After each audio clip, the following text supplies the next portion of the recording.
Hey folks, Dave Temple here. As you know, my podcast is all about talking to some of the best thriller writers in the world. But now, after nearly 2.5 years, I think it's time I toot my own horn. So with that, I'm offering my thriller, The Poser, for sale.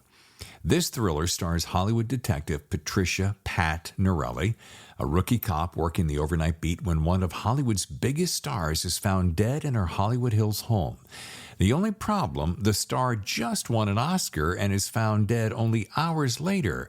Now, Pat sees this as a way to forge her own path and muscles her way into the case. Soon, she and partner Detective Stuart Brown find themselves deep inside a complex case with more questions than answers and a ghost of a killer.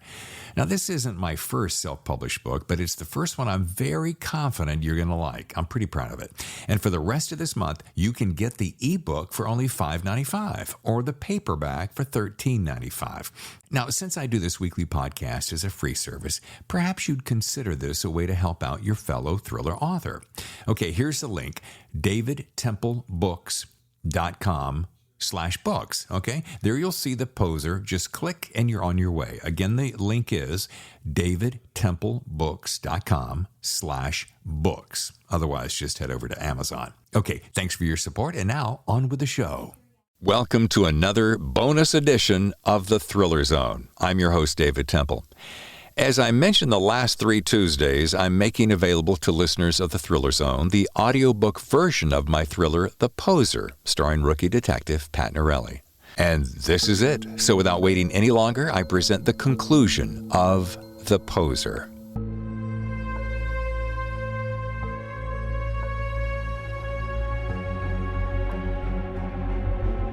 Chapter 76, Deep Dive. Back at the house, Stuart and I continued to decipher the madness while dipping the tacos in mole sauce. I opened another 2 beers and began laying everything out on the coffee table, handing Stuart sticky notes I had accumulated. And I've been wanting to break this bad boy in for some time, and now is the perfect time to do it. Okay, what else you got? Kicking off my shoes, I took a sip of beer and slid him 2 police reports concerning Darius's parents. As he attached them to the board, I removed my next file and joined him, gesturing for him to take a seat. Okay. Newsflash, I just learned my doctor had an ex-wife. You've been wondering about that. Right, because it just didn't seem like a guy this smart, this handsome, this educated would not have a wife, I said, flipping through my papers. Claire Bernard was 31. She had just launched the practice he runs today. They were together for 2 years, and in fact, they were celebrating their anniversary when he asked her to marry him. Okay, so... Actually, whoa, let me back up. They were together for 2 years, and she was pregnant. However, she had a stillbirth right around their anniversary. And according to the police report, she had been suffering depression because of the miscarriage and was under a doctor's care. So, on the night of her 31st birthday, they had gone out to dinner, then returned home. He proceeded to work in his library while she drove out for ice cream. On the way back from the store, she stopped at the Colorado Street Bridge there in Pasadena, your hometown. Yes, which is how I was able to get 1 layer deeper, I winked. It was sometime around 11:30 when she jumped off the bridge. What? Fortunately, a man, Robert Pearson, was walking his dog about a block from where she had landed. He heard a thud, moments later found her. Shit's tragic. All right, now here's where the pieces, I need your help. Okay, shoot. 2 witnesses were quoted as saying they saw a pleasant couple celebrating at the Arroyo Chop House when an argument broke out. There was some shouting by the man, followed by the woman crying. Shortly thereafter, they left. This was a little after 9. 2.5 hours later, they're home and he's working, said the officers who received the call. According to Officers Newcomb and McCoy, Tercel reported that sometime around 11, she leaves, saying she's going out for ice cream.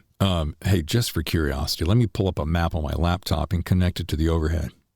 Okay, there's the Chop House, see, on South Arroyo Parkway, right in the heart of Pasadena. Copy that. And here is the Colorado Street Bridge. Thing is, they live well north of Pasadena, in the quiet and well-to-do hood of Altadena. Now, that's at least 20 minutes away, in the opposite direction of the Colorado Street Bridge. Stuart's eyebrows raised before dropping into a deep frown. What you talking about, Willis?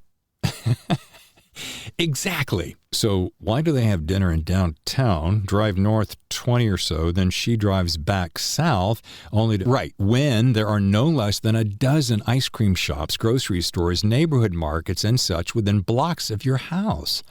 Why that bridge? And why jump?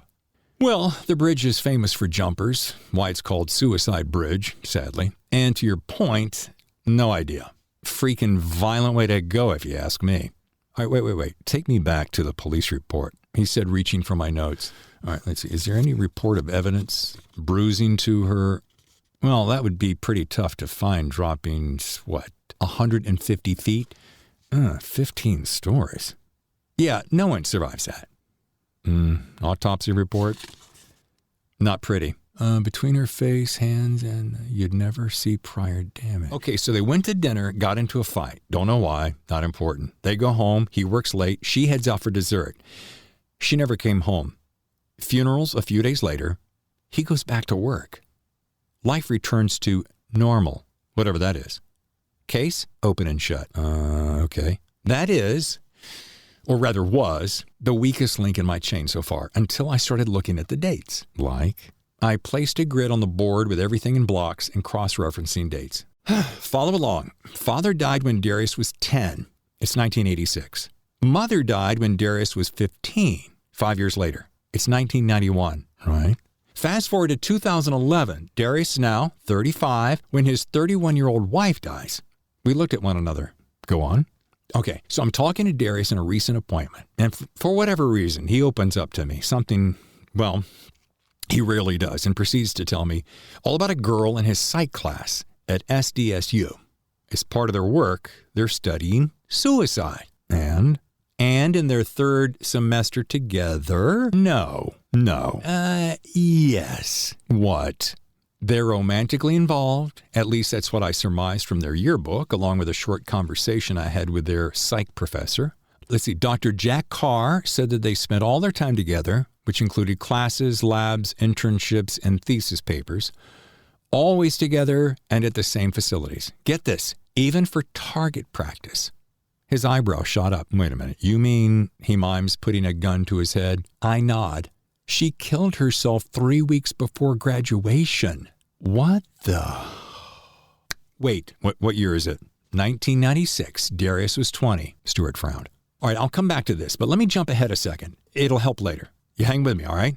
He rubbed his hands together like they were cold. Rocket, baby. Knowing his undergrad was in clinical psych, I asked where he went to grad school. Where? USFCA, a really nice San Francisco private school. Copy that. So there he is studying mental health counseling in San Francisco, far away from San Diego or Los Angeles, where he's been since grad school. Besides Pasadena. But yeah, it's, never mind. Continue.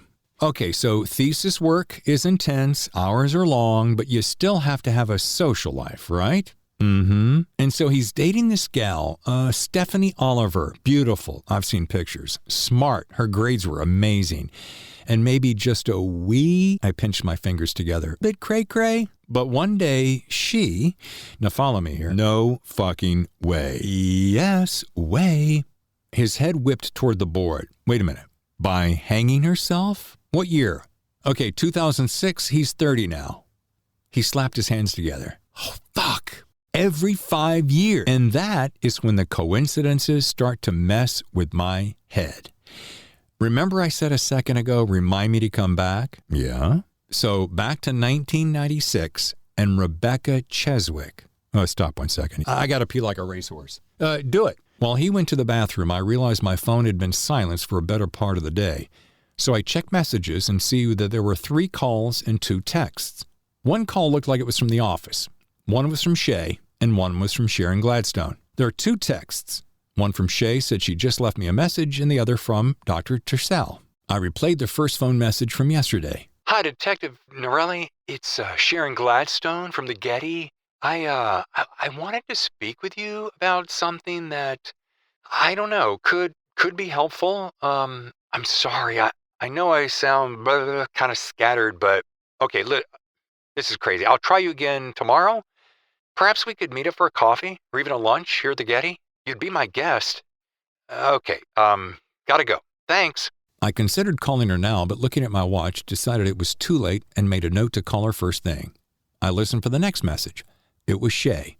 I smiled hearing her voice. Hi, Mama Bear. It's your little cub. Hope you're doing well. I'm good. Life is good. All is well. Just wanted to call and say, I love you and having a great time here with Dad, looking into the school stuff and such. Anyway, I'm babbling. I'll try you later, or you can call me tomorrow. Not urgent, okay? I love you. I was still smiling when I saw Stuart stopping to kiss his little girl and Janine outside. She and I exchanged waves as I pushed play to hear a message from McLeod. Detective Norelli? Yep, McLeod here. I have some stuff you may want to see, and it's cool. It's important. I can be reached at... Hell, you know how to reach me. Just call me when you can. Cool, thanks. Waiting for Stuart to return, I ended playback and read the last text. It was from Tercel. Thanks for shifting. I owe you. Chapter 77. Handiwork. Darius stood across the room, admiring his handiwork. Bobby sat on his king-size bed, completely naked and strapped to the massive headboard. At the foot of the bed was an elaborate setup that included Bobby's favorite compound bow, anchored in a repair stand. The bow was loaded with an oversized arrow. Its razor tip and fiberglass shaft pointed directly at his heart. Because of the way Bobby was strapped to the bed, there was no way he could move from the path of the oncoming arrow. Darius had taken great care in orchestrating the setup. The arrow was placed in the rest, where it gently yet firmly held a poisoned arrow until ready to launch, something he just recently learned. The poison tip was only a precautionary backup plan. That way, in the off chance the trajectory wasn't exactly straight on, the arrow had enough poison to drop a buffalo. The pull string was attached to a reverse pulley, whereby the pull was dependent upon the strength, or in this case, the fatigue of a man's grip. Given the torque was between 75 and 100 pounds pull, it was likely the person's strength would give out long before the core strength, meaning once Bobby reached fatigue, his grip would quit. The less tension, the quicker the release. Darius had given Bobby just enough fentanyl to put him out. He also had an ammonia capsule to wake him. Knowing the lethargy his muscles would experience because of the drugs and scotch, his hand would likely give out more quickly than usual. While taking photos, Darius hummed, "Straight to the heart, and you're to blame. You give love a bad name." When photos were done, he snapped a capsule and awakened the sleeping giant. "Here, hold this," Darius said, placing the line to the rig in Bobby's hand. He was confident Bobby would instinctively take it, which he did. Feeling the tension, he would instantly respond, just as expected. The look of horror on Bobby's face was worth the price of admission. "Hey, buddy. How are you feeling?" Bobby was groggy, but had enough presence of mind to hold tight and keep still. He looked from Darius to his hand. "Well, my guess is you'll last, 5, maybe 10 minutes, more or less. I would have saved you the trouble and me the time, but it seemed like a good idea to let you, take yourself out. Or as the case will be, let Sharon take you out." Confused and terrified, Bobby stared, but was aware enough to hate his opponent. "I'd say by that expression, you're wondering, what does my pal Darius mean Sharon taking me out? But she's not here." "But she will be. You are a sick motherfucker." His hand quivered. His eyes widened. "Oh, your strength may not be as strong as expected." He pulled a chair to the foot of the bed. "Guess you won't be needing this after all." He chuckled, shaking the GoPro in the air. Pushing record, he set it on a nearby nightstand, then took a seat. "Yeah, seems silly going through all these motions, but I needed you to buy the whole thing."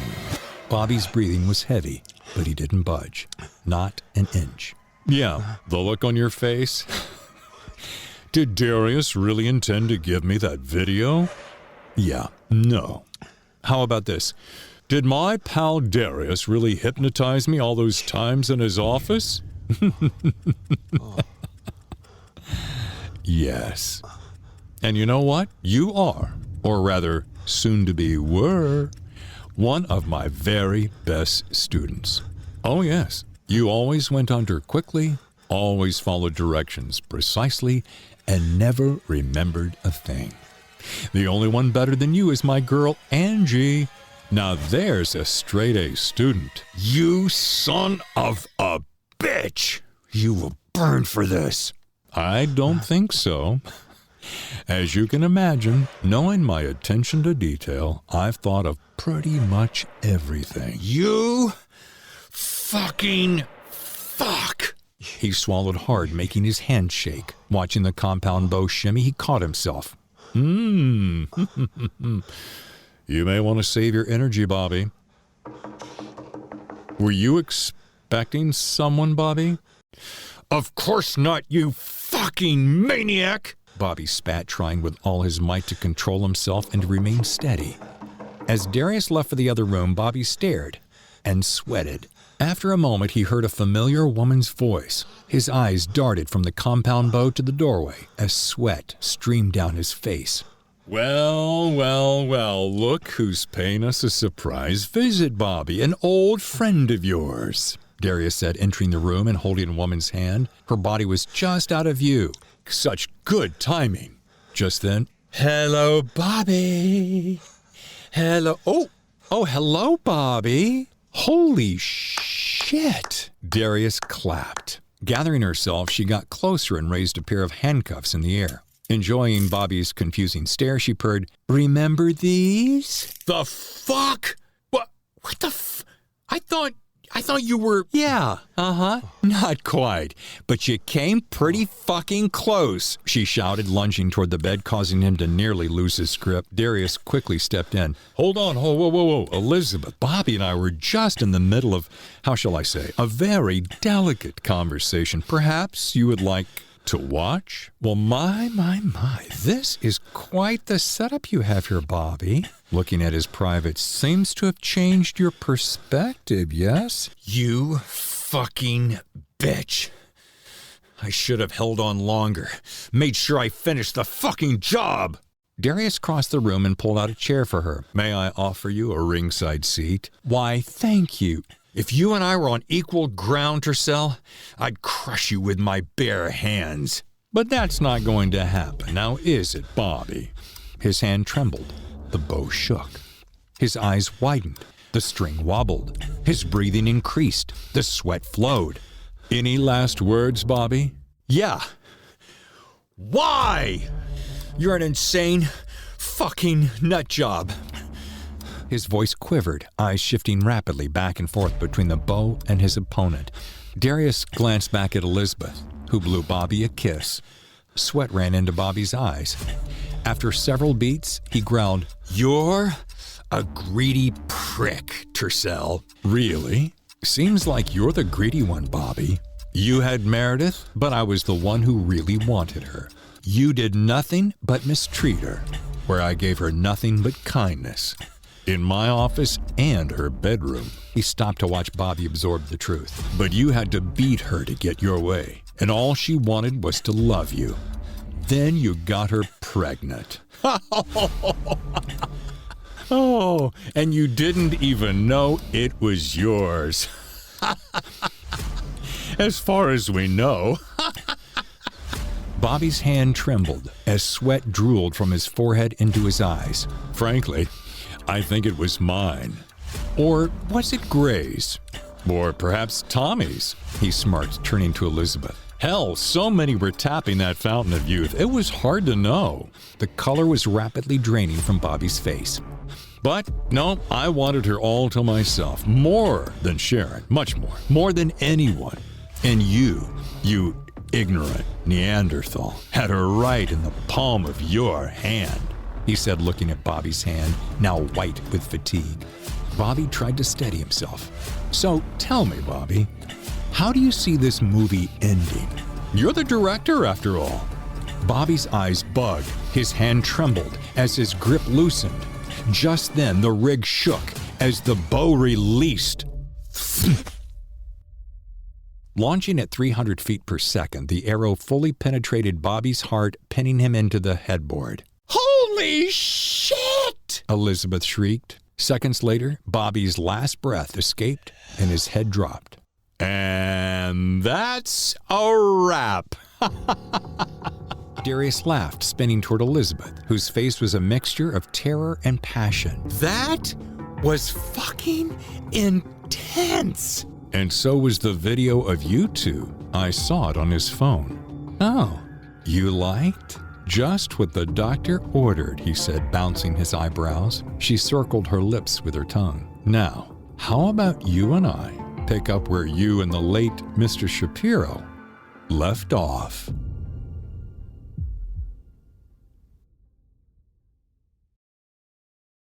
Chapter 78. Dark Underbelly. Stuart returned and, opening another beer, looked at me sideways. You okay?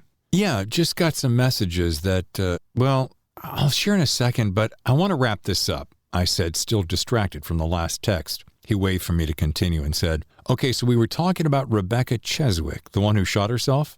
Right, 1996. The autopsy said she died from a gunshot wound to the head. Temple, to be specific. She had rented a guest house apartment from an elderly couple over the garage. The gun was found in the front seat of her car in the garage, exactly like Darius's father. Exactly. Now let's jump back to the hanging and the girl he was dating. Stephanie Oliver. Exactly. So in the report, she was found hanging from a pipe in the basement of her home. The autopsy said she was choked. That makes sense. Wait. How did you... I did an internship with a local office while the ex was in school. I made friends with a wacky cat by the name of Seth. Worked in the morgue. Anyway, we traded favors, professional, of course. Anyway, I spent a few hours with him the other day catching up and asking plenty of questions. Cocking his head to the side, Stuart scratched his 2-day growth. Okay, it was a hanging, but I thought you said she was choked. Right, except her trachea and voice box were not crushed, as would be the case in a hanging, especially given the distance she dropped, along with her weight. Let's say she was a big bone girl. So she could have been choked, even accidentally, then placed in that noose to look like a suicide. Bingo. Stuart returned to the grid. Okay, for the sake of argument, let's say that there's let's call it a 5-year pattern. I see a couple potential holes, I think. True, but I also haven't finished. Okay, well then how about me just shutting the fuck up? I crossed the room to snag a bottle of water from the fridge and downed it. This is huge, by the way, Pat. Nice work. I should mention that while it's, as you put it, nice work, it doesn't actually prove anything, factually. But the patterns, that's where the magic lies. Well, show me the magic. All right, everything up until his graduate work can be explained, mostly, in one way or the other. Anyway, the early deaths all made sense, and the later deaths took place outside L.A. Well, except the almost wife. Give me a minute. He said, eyeballing his laptop, the map, and his notes. Okay, locked and loaded. Go. Good. Because here comes the last link I have. It's 2016, and it's been 5 years since his wife died. His practice is thriving, and I'm going to guess time to start dating again. So, who would a handsome, super successful, 40-ish-year-old bachelor with a thriving practice want to date? Me? Supermodel. Ding, ding. That would be the super tall, super beautiful, supermodel Natasha Teresa Campbell. She's 2/3 his age and in the talk of the town. Wait. I know her. Wasn't that about the time everyone wanted to go by one name, but she had 3? Yeah, that's exactly right. Plus had a trifecta of bad habits. Really? Yep. Sex, drugs, and rock and roll. The American dream. Sex, I said, holding up a single finger, as in appeared in several films thanks to our pal Tommy Showalter. Copy that. Drugs, as in heroin and coke. Shit. And rock and roll, as in spreading it wide for many A-list talents. Oh boy, and her connection to our doctor? They dated, big surprise, but only after he treated her for depression. It didn't last though, as she was seeing several guys at the same time. That was the rumor anyway. And her demise. Wait, I'm assuming OD found in a Venice Beach hostel. Oh no. Classy way to go. You bet. Hard to pin this one, again, because of multiple partners and, I stopped to hand him the police report, Dr. Tercel was on a flight to Vegas, and around the time she was found by the maid, he was speaking at a conference the next morning. Timeline's close, you make the call. Hot damn, girl. And look, he said, pointing to the overhead grid, every 5 years, like clockwork, except what, 2006? Yeah, but it felt so much more... Norelli, are you kidding me? This is solid detective work. I'm proud. And Nelson's got to be thrilled. I said nothing, pulling all the paperwork together. Pat, what are you not saying? Thank you for your being proud. Why haven't you told the boss? I needed your input, your advice, and your sign-off. Whoa, girl. You have my input. My advice is to push forward. Time's of the essence, especially with Bobby released on bail. As for signing off, girl, I will be there front and center. In fact, Janine doesn't know it yet, but I'm coming back tomorrow. It looks... No, Stuart, you have to... No, you wait. I don't have to do anything except be sure we nail Bobby's ass to the wall. Look, we're partners, and we have a job to do. Janine understands that. Seriously, I am back tomorrow, period.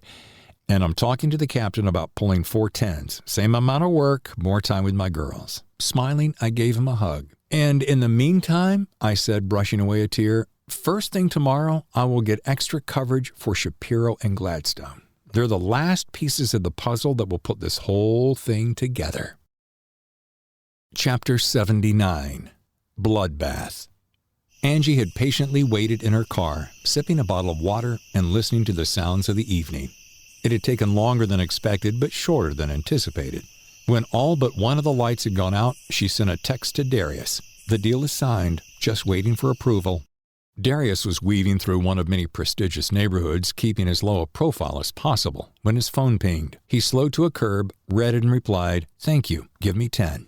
Darius appreciated his friend for her following directions so well. In less than 15, he was pulling up to Sharon's house, spotted Angie's car, and parked in the driveway. "Hello, Angie. Good to see you. How are you feeling?" "I'm good, and it's nice to see you too, Dr. Tercel. And how is our friend Sharon?" "Besides ecstatic with the incredible offer, she was all but passed out when I said goodnight. We had several glasses of wine, and she was going to soak in the tub before heading to bed." Good, Angie. Thank you so much for taking care of this. As I said, my clients, actually friends in Palm Springs, saw this house when they were in town and just had to have it. Well, I know one thing. They are going to love it. Look, you've had a long day. Why don't you head on home and get some rest? There will be a very handsome commission for you very soon." "Why, thank you, and good idea. I am tired." "What are you going to do?" "I'm just going to peek my head in and say hello, if she's not asleep already. Then me, I'm heading home. It's been a long day for me as well. Now you get some rest, and we'll have a session in a couple of days." As Angie started the car, Darius put his hand on the door. "Oh, before you go, do you have that contract?" "Oh, yes, of course." Reaching to the seat beside her, she handed it to him. "Almost forgot. Oh, I am tired." He slid it into his jacket and softly patted her arm. "Thank you again, Angie. You're a good friend. Now don't forget to call my phone the moment you get home. I would not be able to sleep tonight if I didn't hear your voice telling me you are home safe and sound. Promise?" "Of course." She smiled and pulled away. Before long, she would be sound asleep with no recollection of her whereabouts between their last call and crawling into bed. Quietly, Darius took a case from his trunk and approached the house, pausing to listen for a noise. Walking around back, knowing Sharon never locked the sliding door to the sunroom, he gently slid it open. "Sharon, are you home?" Nothing. Inside, he passed through the kitchen, the dining room, and entered the master bedroom suite, where he found Sharon asleep in the tub. Making sure she was out, he reached over and turned on the warm water. Next, he opened the case and removed Bobby's compound bow and placed her left hand on the bow, making sure to leave good prints. As the water neared the top, he turned it off and replaced the bow in its case. Next, he rolled up one sleeve, then reached into his jacket and removed a straight razor. He first sliced through a femoral artery in one thigh, then the other. Next, he lifted one wrist and sliced the vein vertically, being sure to keep the spurting blood from spraying anywhere except inside the tub. Placing her arm in the warm bath, he did the same procedure for the other arm. Drying off his arm with a towel, then rolling down his sleeve, he looked around to make sure he hadn't touched anything but the faucet, which he wiped down. Then, retrieving his smartphone, he took several well-framed shots. And finally, he removed a letter from his jacket, placed it on the nightstand in the bedroom, and quietly left. Chapter 80. Night-night.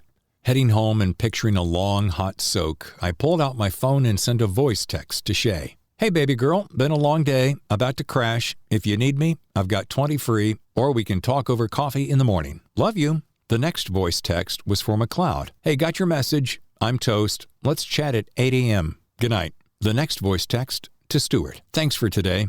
We're almost there. Love you, dude. I had another 15 before I hit the canyon, so I cranked one out to Dad. Hey, Pops, just checking in. Not to worry. I'm on it. Let's connect before EOD tomorrow. Miss and love you and Mom. Patty girl. Hanging a right onto Beverly Canyon and heading up into the hills, I enjoyed the fragrance of jasmine in the cool air, while Van Morrison's Someone Like You played on the stereo, and my mind turned to Steve. Realizing I'd let too much time go between booty calls, I sent a voice text. Hey there, big apologies for being AWOL. Don't mean to. Give me the rest of the week and I'll make it up to you. Promise. Big hugs. Naughty Norelli. Inside 2 minutes, a text returned. No worries. Glad you're catching bad guys. Save time for me, and I'll be the one making it up to you. Sleep tight, Steve-O. He's turned out to be a sweet one, I whispered to the night. Making my way up the last of the curves to home, I ran a mental laundry list of things I had to do first thing in the morning. Suddenly, a young deer leapt across the road, and before disappearing managed to kick my front end with his hind leg, catching my headlight. I instantly downshifted both my nerves and the car, trying not to slam my brakes. I felt sure the animal would be fine, but wasn't sure the same could be said for my ride. And as much as that chapped me, I knew it could have been worse. Cresting the hill, I saw the lights of my humble cottage and let out a sigh of relief. Within minutes, I was lost in a hot bath. 20 minutes later, all the lights in the house were out, and the neighborhood was silent, except for a dog barking in the distance and the overhead sound of a red-eye heading east. Another 10 minutes passed before a figure, dressed in all black, got out of their car and crossed the street to Norelli's house. Creeping up the driveway, along the back side of the house and away from the motion sensor lights, the figure stopped at the corner between a hedge and her car. Next, they crouched low, making their way alongside the car before scooting under it. As the car approached, the figure stopped moving long enough for the swath of their headlight to pass before proceeding. Within several minutes, the figure reversed their moves with precision, pausing a beat at each point and silently returned to their car. Rolling down the hill, the stranger waited until out of sight before turning on their headlights and disappeared into the night. Chapter 81. Switchback. Before the sun broke the horizon, I was running along one of the many crests of Mulholland, doing my best to keep my tummy tucked and fanny fit without having to resort to doing the same under anesthesia. Climbing my driveway, I was now ready to face the damage from last night's deer crossing. While it wasn't as bad as I had suspected, it wasn't pretty, and given I was fairly OCD, I couldn't let it go the week without having it fixed. Inside, I spent several minutes stretching as I contemplated whether to take it to the dealer or hit up Jackie's brother who had a body shop in the valley. For now, I had a shower, an Americano, and a mother-daughter phone call in my immediate future. Just then, Stuart rang. Sup, partner? Feeling on your game? How about ahead of it? You? Just helping Janine with the tiny one, then I'll meet you at the station. Okay, gotta run my car to the shop for some body work, but should hit it about the same time. Wait, what happened? Nothing big. Hit a deer on the way home last night. That's what you get for living in the country. Very funny. Wait, I'll pick you up. We'll be together all day anyway. Plus, we can pull double duty in the car. After texting Jackie for her brother's number, I got ready. There was a chance I might see Steve tonight after work, so I put on the extra spiff. 40 minutes later, I walked out to find Stuart leaning against my car eating a VG donut. He stopped shoving sugar to look at me. What? Never seen a detective before? Not as fine as you, Detective Norelli. He winked. Jackie's brother Jesus would arrive later and take my car to his shop, so I left the keys in the fender. Stuart and I were over the hill, caught up on baby talk, and at the precinct when Captain Nelson passed us on our way in. Hey, Brown, thought you were on baby leave. Yes, sir, I was. Now I'm back. And this close, he said, squeezing his thumb and finger together, to catching the bad guys, thanks to Detective Norelli. Norelli, huh? Nice work, he said, walking away. Let's wrap this up, all right? He waved and kept walking. Doing everything we can, sir. Such warmth, Stu grinned. And what a conversationalist. Jesus had retrieved the damaged car and was making his way along Mulholland. Traffic had eased up and he was driving faster than he probably should. Having just passed Donna Pagita Drive, he hit a straightaway and punched it, smiling as the horses got up to gallop. He was about to hit a wicked switchback, locally referred to as snakebite, when he realized that he had waited 50 yards too long before downshifting. Seeing he was going too fast, he reached for the short stick to downshift, then hit the brakes too hard. That's when he felt the brake pedal drop to the floor. Making matters worse, he was in the center of the switchback, and an oncoming truck was 6 inches over the double line. He had to make a snap decision. Instantly, he knew it was the wrong one, as there was no guardrail to stop him. Cutting the wheel, he slid through the loose gravel and was instantly airborne. For the next 3 to 4 seconds, he was flying. Nope, Jesus, no relation to Christ Corazon, was piloting a Camaro ZL1 650 horsepower toward Mother Earth, which was appearing entirely too fast. Make that approaching the side of a house, embedded in the side of a mountain, next to a kidney-shaped pool, too fast. One of the benefits of working with the LAPD was you had friends all over the place. Also, one of the best things I ever bought for my car was a gizmo called Car Lock. The smartphone app alerted my phone if it was tampered with, stolen, or wrecked. And in a city like LA, it was easy to see why you could need it. I, on the other hand, had never needed it. Until now. Stuart and I were sitting at our desk having coffee when my Car Lock app pinged. It read, "Your car is in trouble." Before I could get my head around why my car would be in trouble, given it had just been picked up by my professional friend of the family mechanic, my phone rang. Detective Norelli. Hi, Detective. This is Officer Scott Denton, LAPD. Your car's been involved in an accident, and the driver wanted me to call you right away. The look on my face must have told Stuart a shitstorm was brewing because both of his hands were in the air as he whispered, "What's up?" I motioned for him to wait. "Officer Denton, is it? What happened?" Your friend, Jesus Corazon, was maneuvering Mulholland, my guess much too fast, when he, let's say, misjudged a curve, dodged an oncoming vehicle, and, well, you got the picture. And, Well, what? Jumped the curve and crashed your car. My heart sank. But he's okay, right? A couple of nasty scratches. Looks like a broken arm, but all in all, yeah, he'll be okay. Good. Yeah, that's the good news. I mean, if he were a stunt driver, my guess is it'd be next to impossible to do a better job of landing on my car, Officer Denton? Yeah, pretty much toast, Detective. He took the front end off when he caught a tree on the way down. Luckily, that broke his fall. Well, that and the edge of the pool. We wrapped the call by discussing which hospital Jesus had been taken to, confirming my car would be taken to his garage. I hung up and shared the story with Stuart. We stared at one another before I said, "Well, thank Christ he's okay." Stuart looked at me. That's just rude. We laughed. Then the heft of what could be behind the accident hit us. My head said, "Fat Frankie." As Stuart said, "Are you thinking?" No coincidence. Suddenly, I felt an overwhelming need to speed things up, so Stuart and I grabbed our notes from yesterday's debrief and started hammering.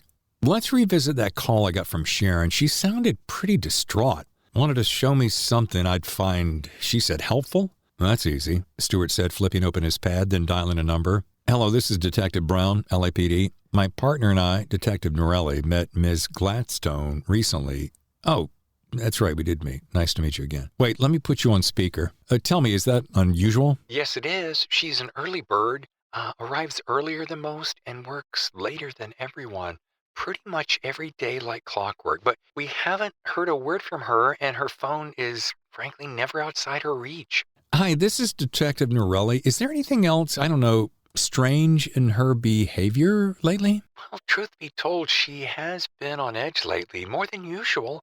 And maybe that's just me being a paranoid assistant, but I don't know, maybe not. After he rang off, I said, "Let's head her way and swing by Bobby's after to chat with him." Grabbing another donut, Stuart winked. "Pat, I'll drive." Chapter 82. Funning Games. We arrived at Sharon's home to find no answer after several knocks, even though her car was in the driveway. Circling the house, me in one direction and Stuart in the other, we simultaneously arrived at the back entrance. Finding the door unlocked, I called out her name. Nothing.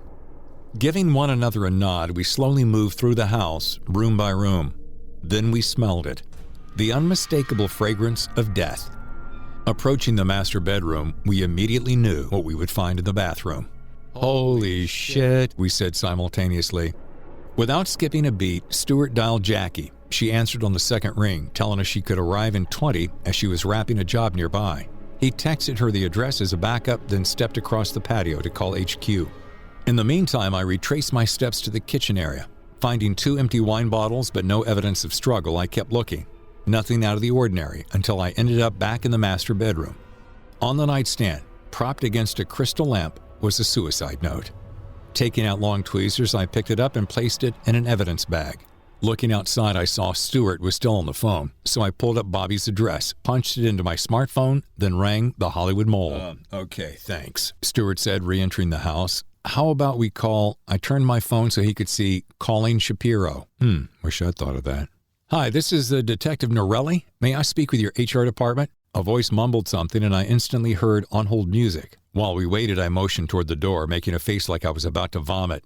Outside, I took several deep breaths. This is when I wish I smoked. Why, it's a nasty habit. But, I said, tossing my chin over my shoulder, I wouldn't have to smell that. Hello? Miss Everest's voice whined. Putting us on speaker, I greeted her kindly and reintroduced ourselves before asking, has Bobby been around since he was released? Yes, he stopped in to tell Miss King he was innocent, then came to me for his check. Stuart and I bounced back and forth asking if he had been acting unusual, if there were any new reports of improper conduct, and if there was anything else she could tell us. Getting 0 additional assistance, we rang off and connected to the one place she told us he went every day after work. After being connected to a variety of operators, we were finally passed off to the valet department. Stu put it on speakerphone as a man answered. Hi, this is Chip. I'm the valet manager. Detectives Brown and Norelli, we're trying to find out about one of your members, Bobby Shapiro. Oh, yeah, I know Bobby. He's here every day. Well, like clockwork. When was the last time you saw him? Like yesterday? But he's there every day.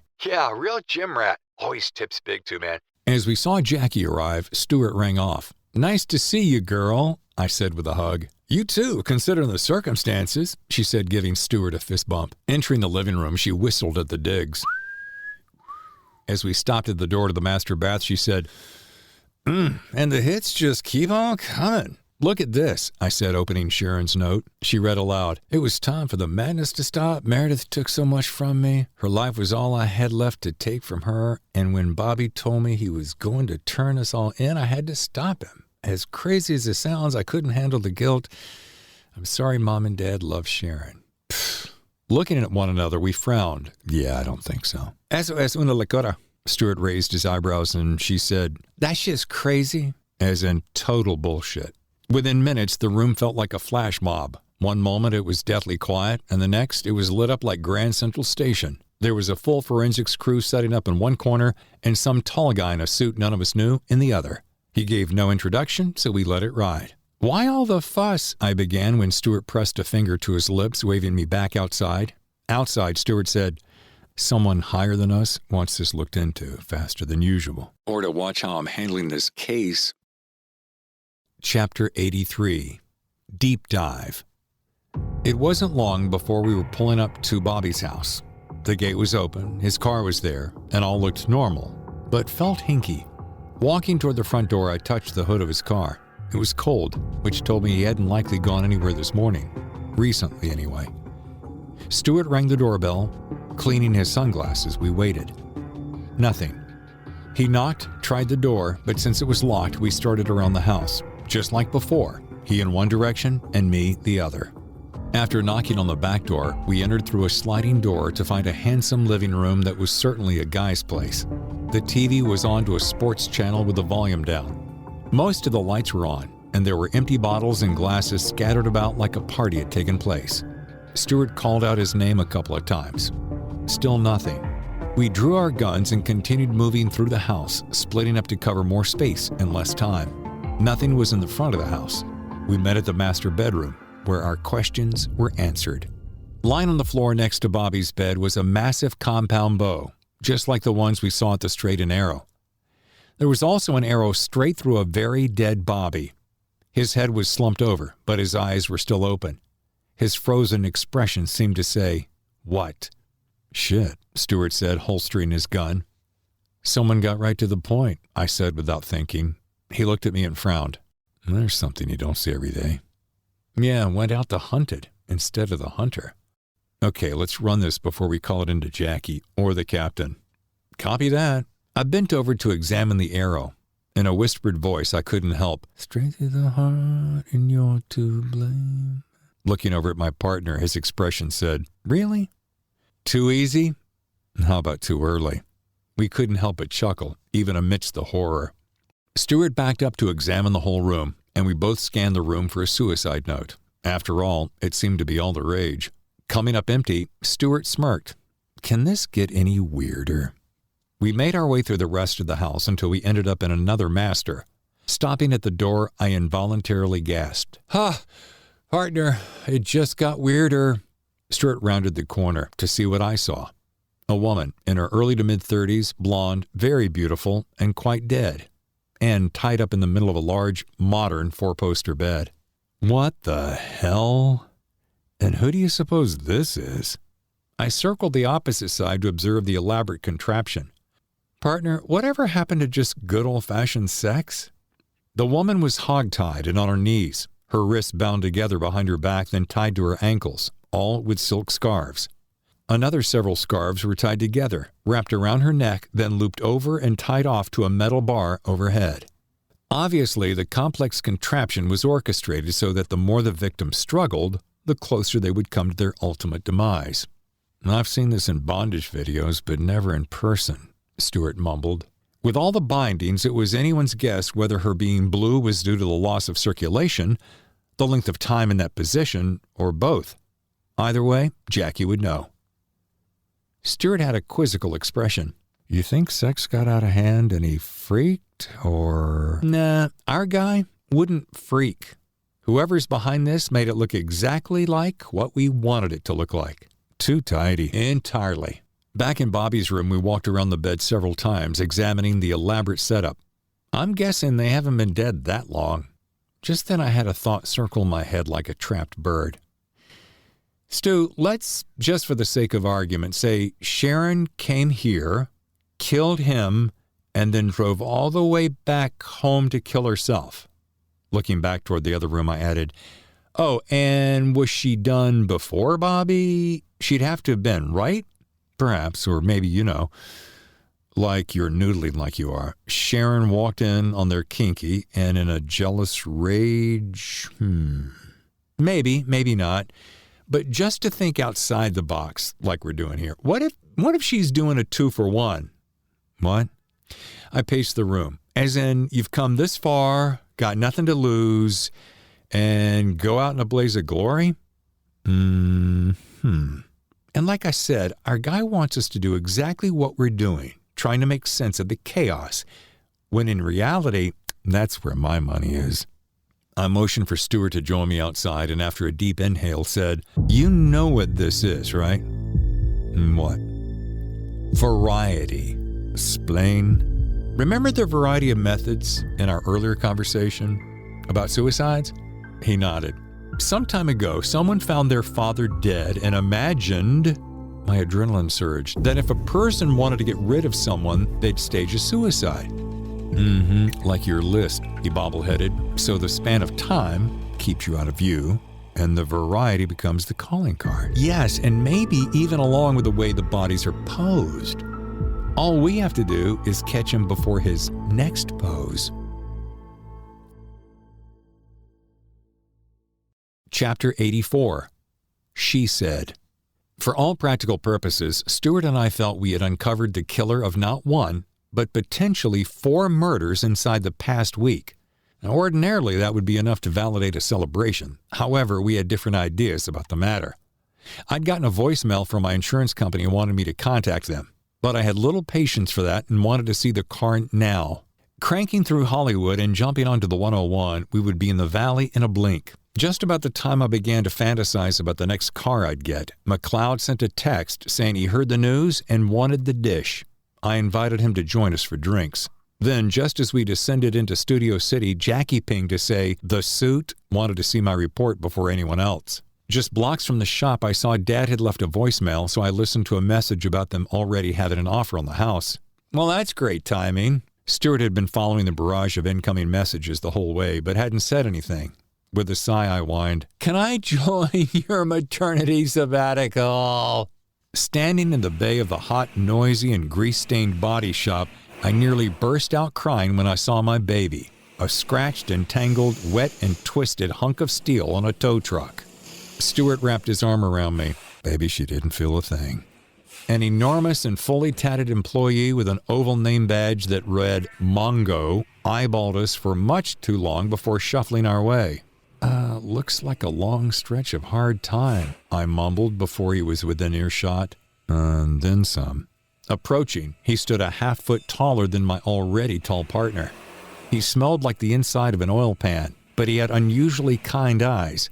Removing a sweaty bandana, he said, "Can I help you?" Showing our badges, I said, "Detectives Norelli and Brown, we're friends of Jesus, and here to see about that car," I pointed.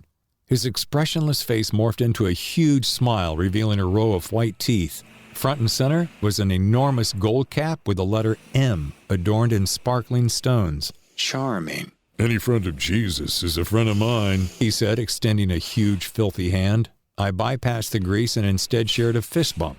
We made small talk about the condition of Jesus, then got down to business, explaining who I was and how my car was originally set to get there.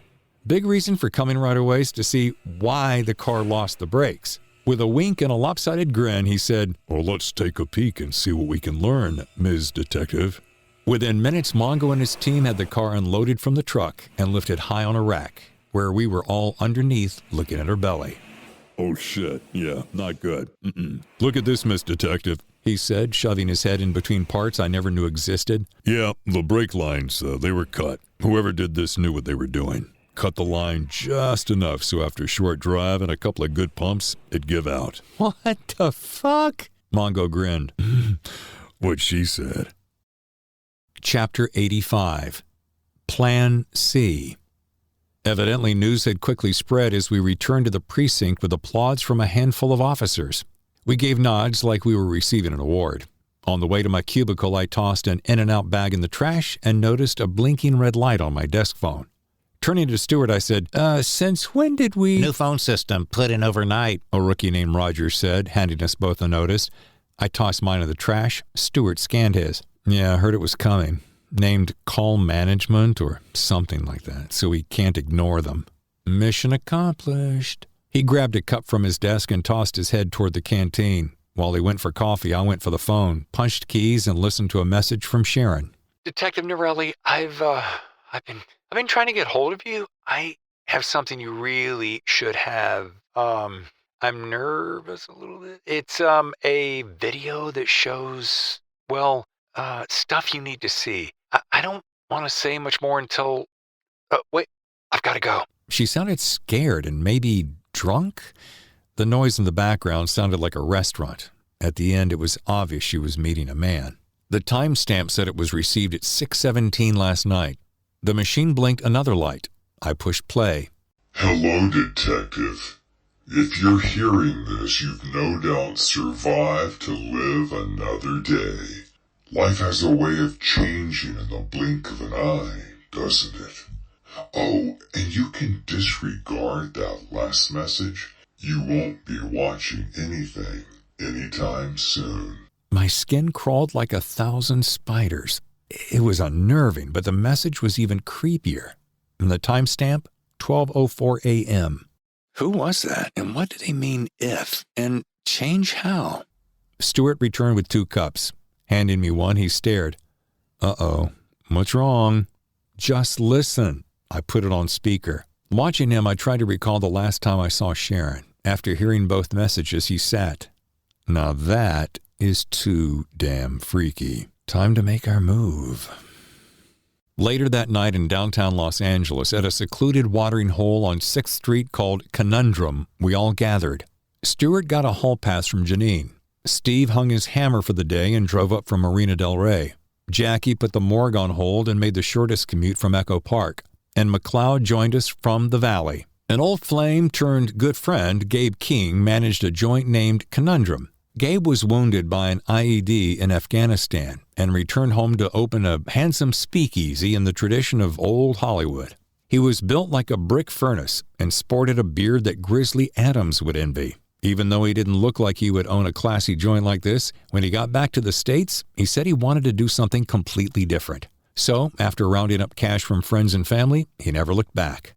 After dinner, we covered the finer details about our mission, explaining how we wanted to keep things quiet, push through the bureaucracy, and run the operation off the books.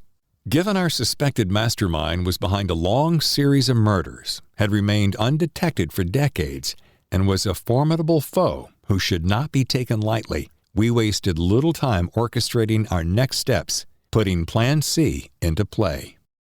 Chapter 86. Wrong Number. The next morning, both the LA Times and LA Daily News released the Bobby Shapiro story. Their bold headlines were sure to sell. LA Times, TV director Bobby Shapiro kills Getty art curator Sharon Gladstone, then himself. LA Daily News, local celeb director Shapiro ends mystery with double murder-suicide. I sat at my desk reading both articles and realized it was the first time in my career I recalled seeing my name in print. I had to admit, it was cool. My brother was always in the press. It helped that he had the heft of both my father and Captain Nelson, his boss at the time, to boost his ratings. Once again, the Norelli name was synonymous with crime fighting in Southern California. My basking in the momentary glory was interrupted by a barrage of texts. First, my mother, who rarely texts, wrote, "So proud of my girl. Let's celebrate soon." My father, who never texts, wrote, "You done good, Patricia. Love, Dad." Shay wrote, "Nice work, Mama Bear. See you soon. XO." Steve texted, "Bravo, Detective Superwoman. I'd say some celebrating is in our future. Love, Steve-O." Detective Norelli. Hello, Detective Norelli. How's that spotlight feeling about now? Here come the spiders. Let me guess, could this be the real killer? That's very good, Detective. What's next? That is after you're done basking in the limelight. Or do your fucking job and catch the real killer. I sat in shock for a solid 3 minutes until my monkey mind was interrupted by my cell phone. I was relieved it was Stuart. Morning, Detective First Grade. I could hear his mile-wide smile across the phone. "Hello, Stuart." Uh-oh, you have that tone with my proper name. What's wrong? "I just got the most unnerving call. Give me a second while I figure out this new system. I think I can replay recorded incoming calls." I figured it out, then played it back. When it was done, I said, "Weird, huh?" Recall the conversation with our friends at the bar? "Which one?" The ABC conversation about his being bored, wanting to get caught, or... Oh, yeah, right. Looks like he wants 2 out of 3. Bored and wants to get caught. We discussed the way we would choose to release the story, and as much as Captain Nelson didn't like misleading information, we both knew he wanted it solved now and would likely agree to our take on the situation. Do you feel the timeline might be shorter than we originally thought? Yeah, I was thinking about that last night, Stu, when I couldn't get to sleep. You thinking about making a push? If it is him, then it is what it is, and he's gonna do what he's gonna do. Could you please stop with the philosophical bullshit? It's way too early in the day. I say instead of waiting for his next move, we make ours and push all his buttons. Now that's my girl. He hung up, and I began the setup.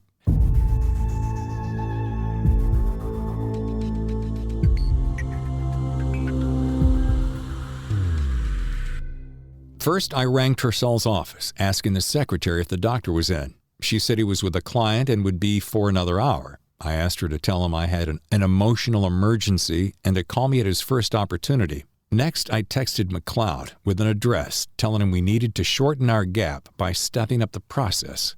A quick reply confirmed such. Finally, I texted Jackie, asking her to call me as soon as she could.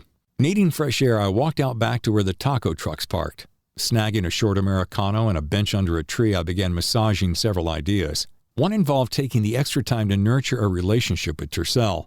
It would have allowed me to get deeper inside his world and develop a love interest.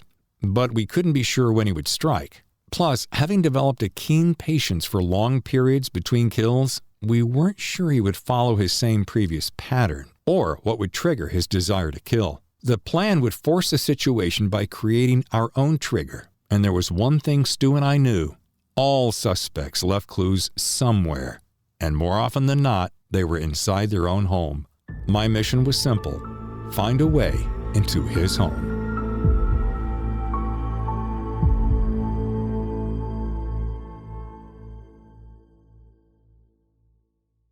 Chapter 87. Off-Center. Given the trap needed to be set, and I was the perfect bait, I put on my best and arrived at Tercell's home. I arrived early, hoping to catch him off guard. I also wanted to be sure my crew, traveling a distance behind, would be able to get into place without attracting too much attention. We didn't want to get there at the same time. Just as I approached the front door, Tercell opened it. Smiling, he took my hand and kissed it. "Hello, Patricia. You look simply amazing." I did a curtsy, something I was pretty sure I'd never done in my entire life. "Thank you. You're pretty fetching yourself, Darius." He waved me in, adding, "Early too, I see." It was the excitement, I suppose. Nice to see you out of uniform. And you, away from the confines of your office. I was wearing my favorite red dress, a stunning color, and material that left very little to the imagination. I could practically feel him undress me as I entered the majestic foyer. "Wow, your home is spectacular." "Thank you," he smiled, motioning for me to enter the large formal living room. After pouring 2 glasses of champagne, he conducted a lengthy tour of the entire home. We talked and laughed nonstop for nearly an hour, sharing stories of past loves and current hobbies. Sprinkled with inspirational insights, favorite books and films, we didn't speak about work, his nor mine, until the murder case snuck its way into the conversation during a momentary lull. "How did you know Bobby Shapiro was the killer?" I couldn't help my expression and felt certain he assumed he had crushed the magic of the moment. He tried to change the shift by showing me his impressive art collection.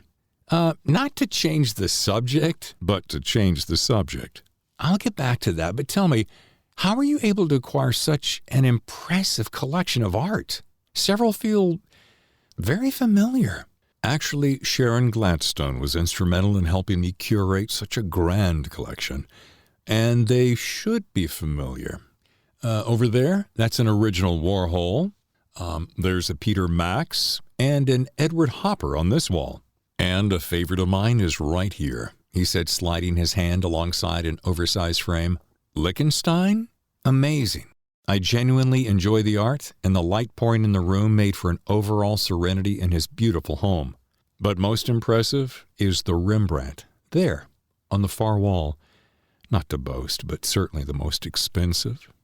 Walking over, I went to touch the signature. Boo! I jumped and without thinking instantly broke into nervous laughter.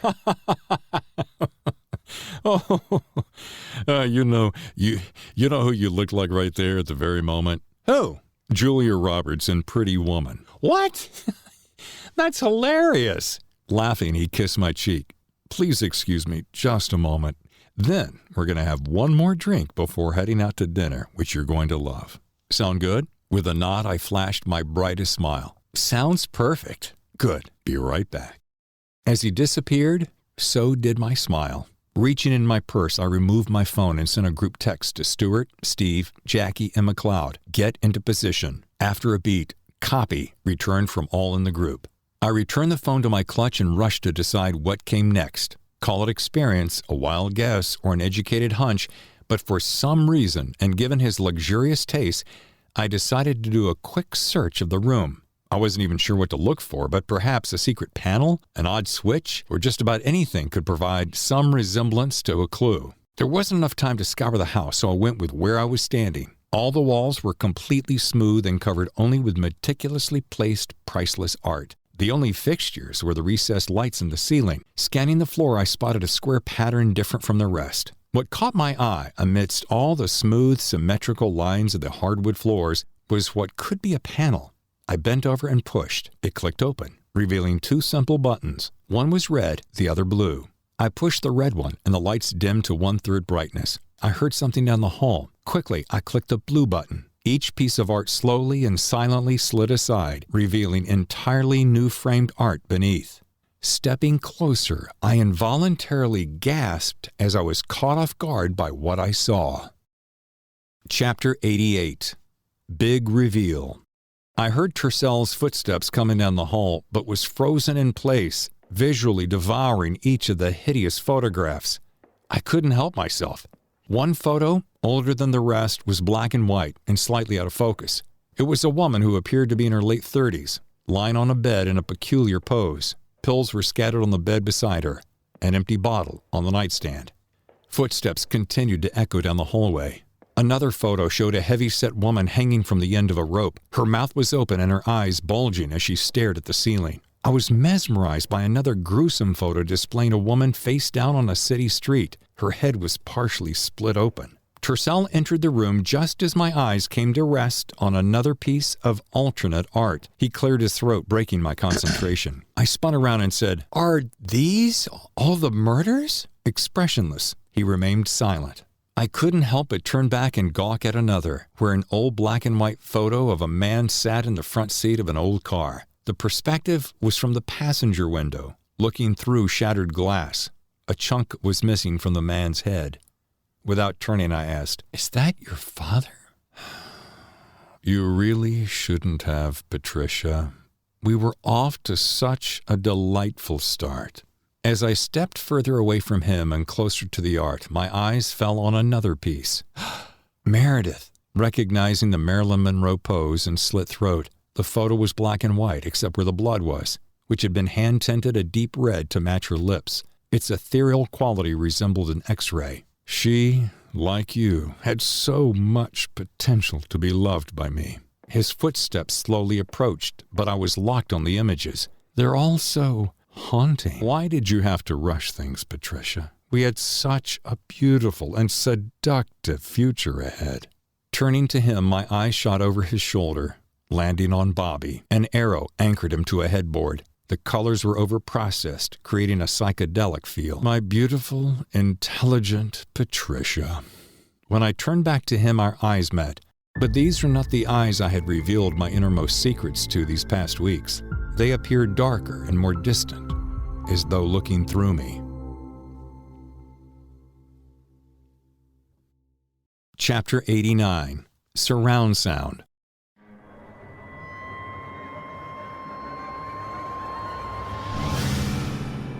Outside Tercell's office, Stuart and Jackie, dressed in all black, were 15 feet from the master bedroom windows, tucked within two enormous spruce pines.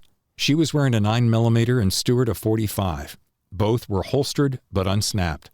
They had wireless transmitters in their ears and were able to communicate with Steve and McLeod, who were on Tercell Street but 2 houses down. Their setup was a cable TV van. Not original, but it worked. Between the high-intensity microphone embedded in a satellite dish atop the van and wireless microphones attached to both the art gallery and master bedroom windows, McLeod was recording everything. There were only 2 hitches so far. First, there was an intermittent pulse every 20 to 30 seconds, which created a momentary static. It lasted only long enough to create anxiety for a handful of seconds, but because of such, the recording was sure to miss some words along the way. "Oh my God, it's like a blocking device." "Who knew?" McLeod said. The other hitch? About 20 minutes ago, the only direct communications they had with Norelli's phone completely vanished. She sent a message telling them to get ready. They all replied, then nothing. That meant they were without a go signal. Not the biggest deal, as they had Stuart and Jackie's eyeballs on the back of the house. The plan was to wait until they heard Norelli use the trigger word, decoy. Otherwise, they would go with the visual. Norelli's plan had been to enter, snoop, pass and tell, and while the couple was out to dinner, the crew would enter for evidence. Somewhere around their gallery showing, something shifted. Now, according to Stuart, Norelli was naked and bound to a bed in the master bedroom. She didn't appear to be in harm's way, but that could change at any moment, as the thin line of danger lay in the fact Tercell could pull a switch. However, given his methodical nature, the crew assumed they had a lengthier window of time. "McLeod, do you have enough of a confession to bust his nut?" Stuart whispered. Kind of. Mostly. "Are you ready to move?" Steve asked. "Almost. Stand by." He looked at Jackie. "You good?" "Ready to clock that polla." Stuart knew enough Spanish to know she meant cock.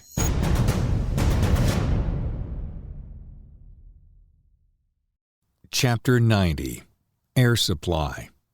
Erotic asphyxiation, or breath control play, was the intentional restriction of oxygen to the brain for the purpose of sexual arousal. It was also known as asphyxiophilia, autoerotic asphyxia, and hypoxphilia. Whatever the clinical name, it often began with masturbation, either alone or with another, and progressed by constricting oxygen. This left one literally gasping for breath until dead. As Tercel was planning the demise of his next victim using this particular method of suicide, he found Norelli to be an exemplary pupil. Spending several weeks with her in therapy, he quickly learned of many characteristics which made her the perfect candidate for his latest suicide device. She was beautiful, extremely headstrong, knew how to use the assets she had, and longed for the approval and acceptance of men. This was likely due to having to work for the love and attention of her father. Tercel ascertained that Norelli's status as a tomboy at an early age was a response to needing to fit in and to be treated as an equal. Living in the shadow of her brother taught her to use any device available to compete in a man's world. And she was a bit of a control freak. Detective Norelli was outstretched on an oversized William IV four-poster bed, circa 1835. The red velvet draping above her head was a striking contrast to her fair and naked body. Both her hands and feet were bound by silk kimono sashes. Her arms were spread wide and tied to the head of the bed. Her legs were close together and attached to the footboard. Her mouth was gagged with another kimono sash.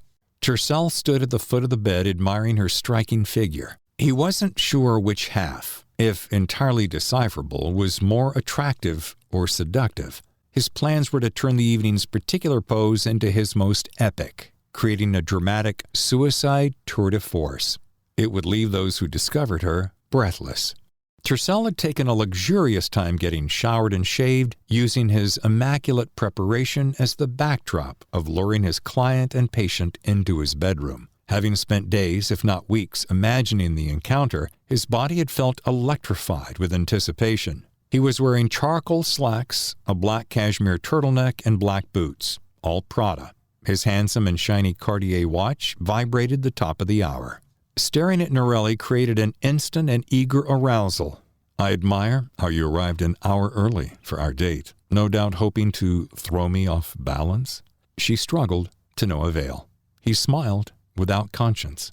"Little did you know I was prepared for your doing that, having planted that very seed of thought just hours ago. You don't even recall our quick little phone call, do you?" Her confused expression gave him the answer. "No, I don't suppose so. I've used that little trick on you so many times." Taking his smartphone from a pocket, he swiped the screen until a video of his big smile appeared. He walked to the side of the bed and turned it so she could see. Pressing play, she saw herself sitting across from him in his office. He was speaking quietly and with a specific cadence. Her eyes slowly closed. He turned the camera around to show his face as he mouthed, "Watch this." She watched with wide, panicked eyes, not recalling the scene she was witnessing. He watched as a frown creased her forehead. "You don't remember that, do you?" She shook her head. Years of studying hypnotherapy had paid off. Knowing how much practice, patience, and persuasion it required, Darius was rather proud of himself. He was the master of all three. The most prized guinea pig in his stable had been Angie. She was among his first patients, had the most to gain, but had the weakest of defenses.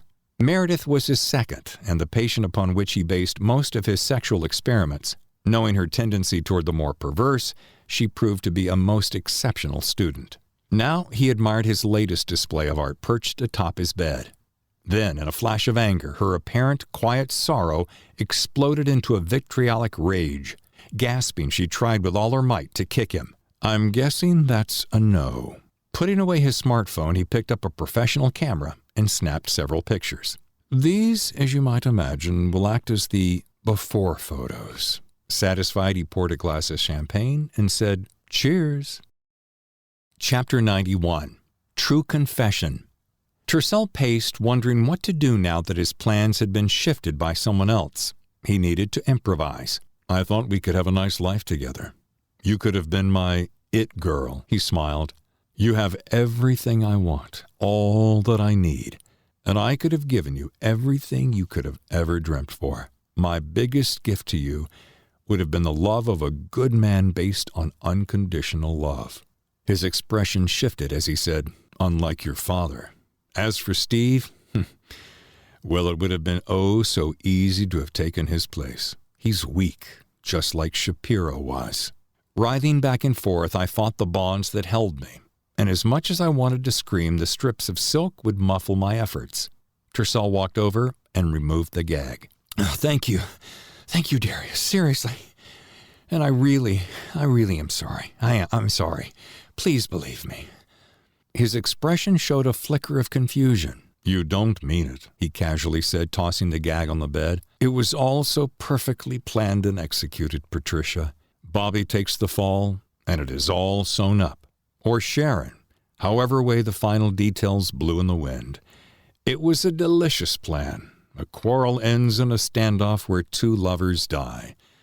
Either way, the nightmare, as you said, is case closed." "I know.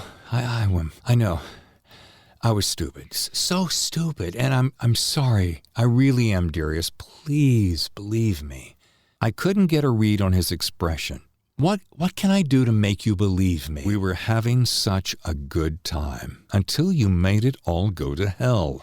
"What happened, Darius? Please, help me understand you better." He got silent, then walked to the window, staring out at the city lights. Hollywood, where all your dreams come true. Yeah, fuck that." As he was lost in thought, I looked toward the large wall of windows, searching for any sign of my team. "The Oscar show was over," he began in a low voice, "and we left early because Meredith wanted to party. And why not? She had just had a lifetime dream come true. I can't imagine what it must have felt like to have won an Oscar. But there were spoilsports among us. Bobby was pissed because he wasn't getting his way, which only made her bitchy, and she caved. So our famous Hollywood foursome left and drove to Bobby's to party, which we did for a while. That was until Meredith pulled a hissy fit saying she wanted to take the party to her home. She sweetened the pot by saying she had all sorts of tasty drugs for those who wanted them, and plenty of sex all night long. Needless to say, that got everyone's attention." Still staring out at the growing dusk, Darius shook his head like he was listening to someone. "I said I'd play along, and Sharon, who was hammered worse, agreed. And fickle Bobby? Well, whatever MJ wanted, he did. So we went to Meredith's and partied well into the night." "What happened, Darius? Tell me, please. Just tell me." Darius's expression was blank. "Okay, I've got nothing to lose. During the party, Meredith, who was drunk and high, a rarity for her, blurts out she's pregnant, and with Bobby's baby. Sharon was happy, Bobby was surprised as hell, and I tried to be a good sport, but deep down, I was pissed. When he paused, I was distracted by movement outside the window. My eyes flicked to Darius to make sure he hadn't seen me. We partied until about 2-ish, I guess. Well, until everyone passed out. Darius whipped his head toward me and said, "Why am I telling you all of this? I'm the shrink here." "Darius, please continue. I mean, why not?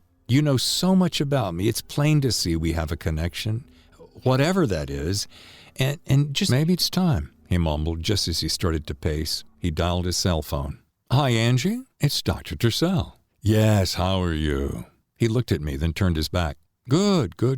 Sorry to bother you, but remember what you and I talked about the other day, about my mother's home?" "Yes, good of you to remember." "And the other place in Malibu?" Yes. Please move forward with that, will you?" "Oh, yes, immediately. In fact, write up the paperwork tonight, and I'll meet you first thing in the morning." "Yes, we'll dial it all in. Shouldn't take long." "Okay. Thank you. Bye now, Angie." Ringing off, he came to the side of the bed. Using the back of his hand, he softly brushed along the side of one breast, then the other, then up along my neck. His gentle touch came to rest on the side of my cheek. "You are so beautiful, Patricia. I wanted you all to myself." I snuggled to his hand and whispered, "You can't have me. All to yourself, just like you said. It's all done. There's nothing left to say." I smiled. His eyes turned cold. He said, "Almost," and then walked away. "Darius, tell me the rest of it, just between us. Like you said, it's case closed. I just want to understand you better." Okay, where was I? It must have been about 3 a.m. when I left Sharon's room. We had made love, but she passed out. I was feeling good, a little angry, and very horny for Meredith, so I went to her room, where she and Bobby were. I woke him, telling him to join Sharon, and that it was my turn. The four of us often did that. We'd make homemade porn on weekends, just crazy shit. We agreed to share earlier in the night, so he obliged. Well, that and some of my hypno-magic, he winked. Getting into bed, I woke her and told her the baby was mine. She didn't appear surprised. Actually, she seemed happy. And we made love until we passed out. I had begun losing sensation in my hands and looking down at my feet, saw they were turning blue. Darius, could you please be alive and untie me? I can't feel my hands or my feet, and they really hurt. You'll just try and do something stupid. No, I promise, Darius. He looked around as though he'd misplaced something and left the room. Looking at the window, I saw no movement. Darius returned with a black leather satchel. I can't quite decide which plan I want to go forward with, but since I called Angie, and given that play is now in the works, maybe I should just, as they say, cut my losses and move on. He removed a length of rope, some zip ties, handcuffs, and another scarf, and displayed them across the bed. Darius, yes, I'm scared, but please finish the story. After that, you can do with me as you wish, but I need to know the truth. He looked at me as though considering it. And laugh if you must. I suppose it's the detective in me. A smile sneaked up the corner of his mouth. And if your secret has to die with me, that is, if you don't want to have me as your own, so be it. You can toss me aside like all the others. Judging from his reaction, my plea brightened his spirits because he smiled and started neatly arranging the items side by side. I don't suppose there's any real harm in that. After all, you're a detective and I'm a doctor. We have a moral obligation to our respective professions. He untied my wrists first, allowing me to rub the circulation back into them, then did the same with my ankles. Next, he placed heavy zip ties on my wrist. Apparently pleased, he sat on the side of the bed.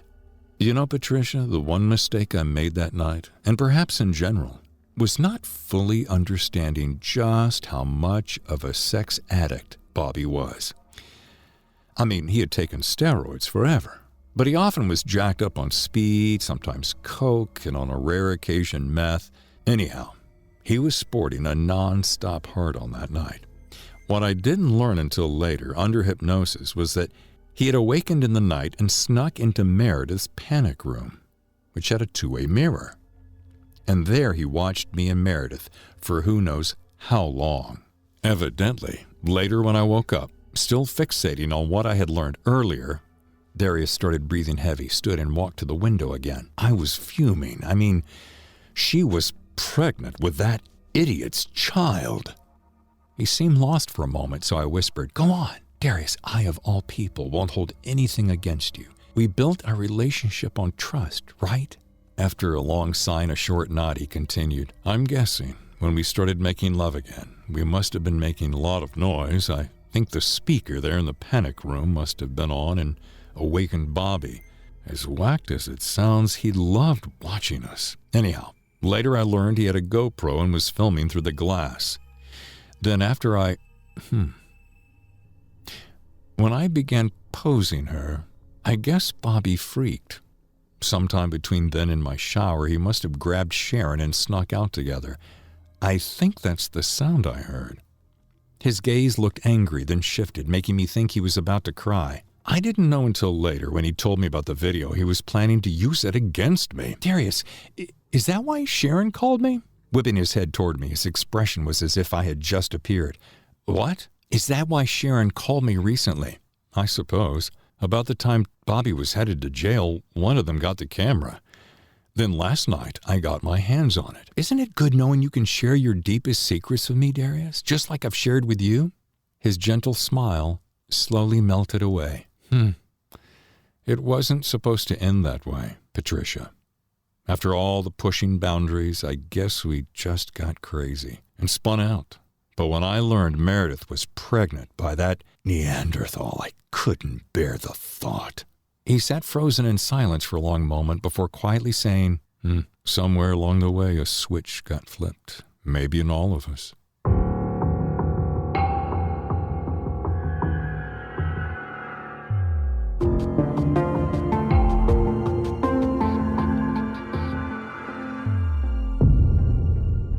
were very quiet all of a sudden. It made Stuart nervous. Not only that, but it looked like Tercel was walking Norelli down the hall to a room they hadn't yet covered. "Heads up," Stuart whispered into the mic. "I don't have eyes on Norelli. I repeat, no eyes on Norelli. Looks like Tercel's moved her to another room."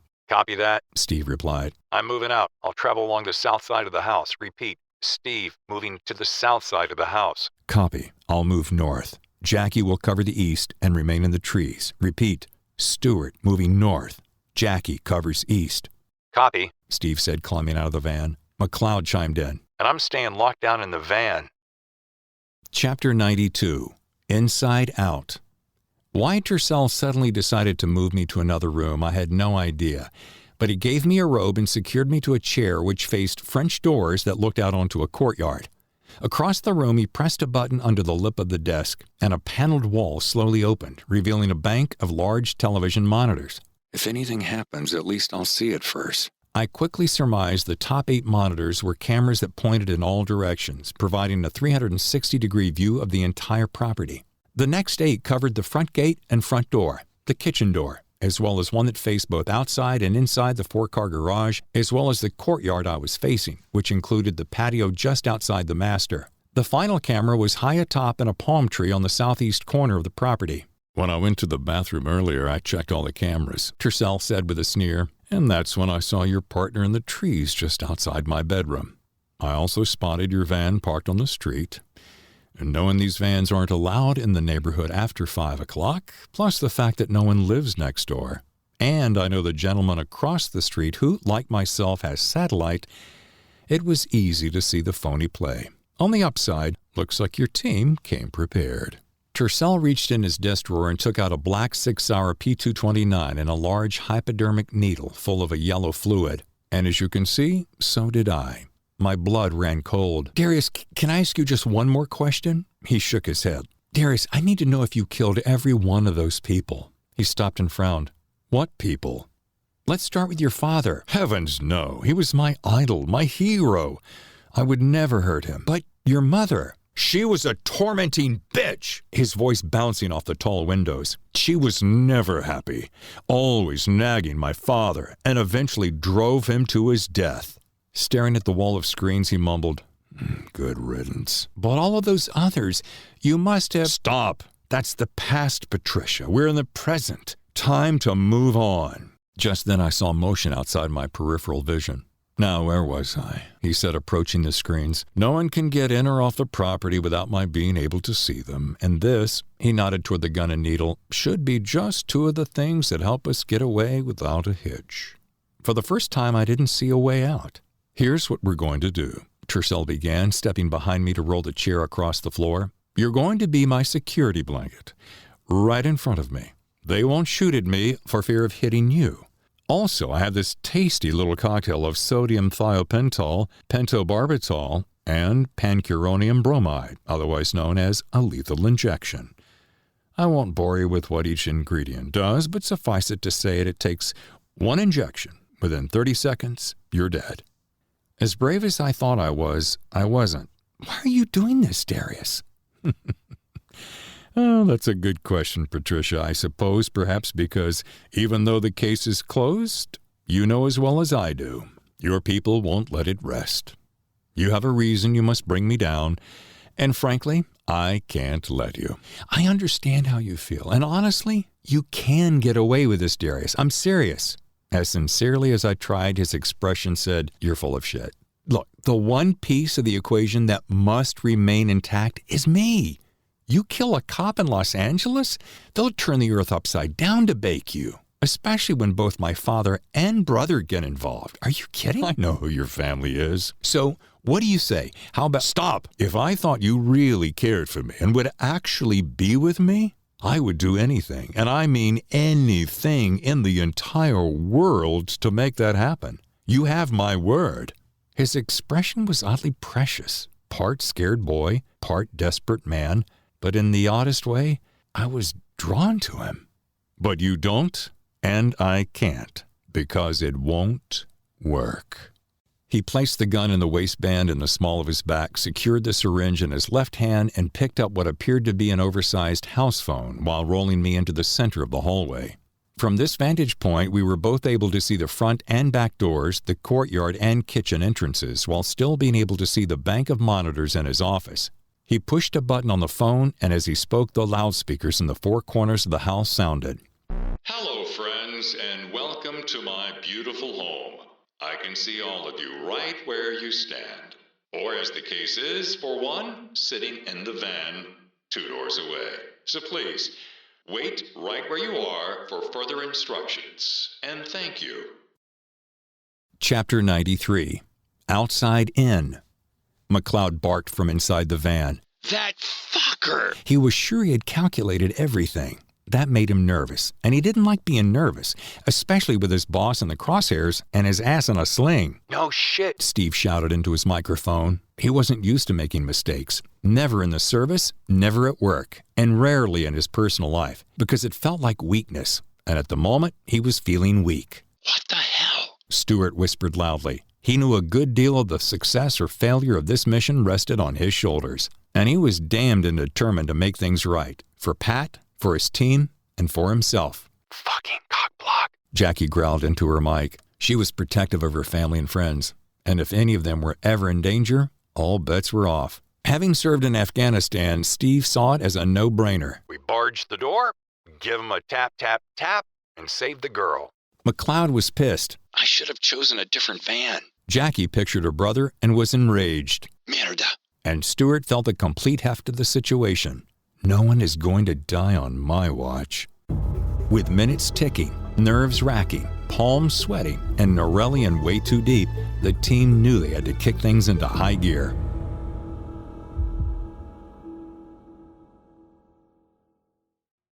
Chapter 94. Tick-tock. Opening the secret compartment in the floor where he stored more than enough incriminating evidence to put him away for 8 lifetimes, he removed a go bag. It had money, passports, a ring of keys, a burner phone, and a device that looked like a television remote control. Dialing a burner phone, Darius said, "It's me. Open the garage, leave the keys, and walk away. Do it right now. Got it? Now go." Hanging up, he removed the SIM card, walked down the hall to the powder room, and flushed it down the toilet. Back in the middle of the hall, he stared at me with a half-cocked grin. "Now this is where things can get sticky or go smoothly. It's your call, Patricia. Follow my rules, and you go free. And before you know it, all of you will be talking about your close call over cold beers by midnight." He leaned over to kiss me, but I turned my face at the last second, giving him my cheek. After hesitating, he kissed it anyway. "All right, have it your way," he said, pressing the button on his speakerphone. Okay, people, listen up. I want you all to remain calm. If you do, everything will turn out A-OK. Stuart, you and your lady friend come out of the trees and through the back door. You on the side of the house and you in the van both enter through the front door. Do as I say, and Norelli will be safe.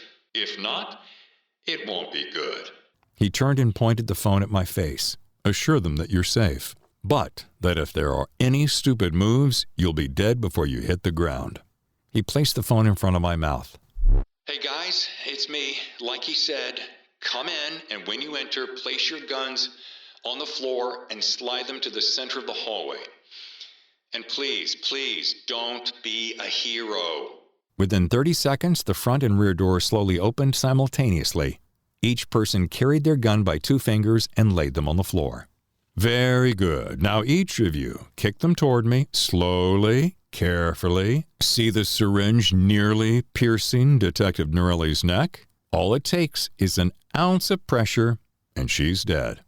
And this gun in my other hand will shoot each of you. Trust me, I'm not afraid to kill all of you." Each person kicked their guns toward us. "You'll burn for this, Tercel," Stewart growled. "Perhaps, however, unlikely," he said, pointing to the door at the end of the hall. "Now, each of you slowly go to that door and line up, single file." They did as he said, but at the last moment, Steve leapt toward Tercel, who, without hesitating or moving the syringe, shot him in the leg. Shit! Steve fell to the floor. Blood spurt from his wound. The hero just had to do something stupid. Shaking his head, he turned the gun toward Jackie. "And so very predictable. Jackie, please grab a hand towel from that powder room, tear it into strips, and wrap your boy's leg. Now." Jackie followed directions and got him bandaged in a blink. Good. Now this next step is easy, but very important. I need all of you to go get in there. Turning to Steve, he added, including you, hero. McLeod, being nearest the door, opened it. Open the door. It's only an elevator. It won't bite. Now get in there. No one moved, so he shouted, get inside. They moved instantly. Good. Now the moment you're in there, pull that lever. It's just a safety device to keep the door from opening during its descent. You'll be safe, trust me. But just to be extra safe on my end, you'll have to trust me, and I'm going to keep Norelli with me. I noticed Drusilla changed from using my first name to using my last. Please don't be a hero or she will die. I guarantee you. He turned to me. Do you trust me? Well, as much as you can. Yes? Good. Then reassure them. Go ahead, guys. I nodded to the elevator. You'll be okay. He won't hurt me. Very easy. You're going to push one button and go down one flight. Right into the wine cellar. As soon as I'm away, I'll ring the phone down there and give you the emergency code. You'll be up and out and home in time for dinner. By the way, there's no exit down there, so save your breath. Pushing a button, the door closed and the engine whirred for several seconds before stopping. But something didn't seem right. I whipped my head toward Tercel. What just happened? Grinning, he stepped aside. Well, now that's the tricky part. There is a wine cellar, and as you saw, it is an elevator. However, they're currently halfway between this floor and the basement. And that wouldn't ordinarily be a problem. However, as an extra precaution, I've suspended them between the two floors. And it just happens to be in an airlock, meaning they have maybe an hour before they suffocate to death. You son of a bitch! You said it was safe, and you told me that— Calm down, Patricia. They'll be okay if you play along.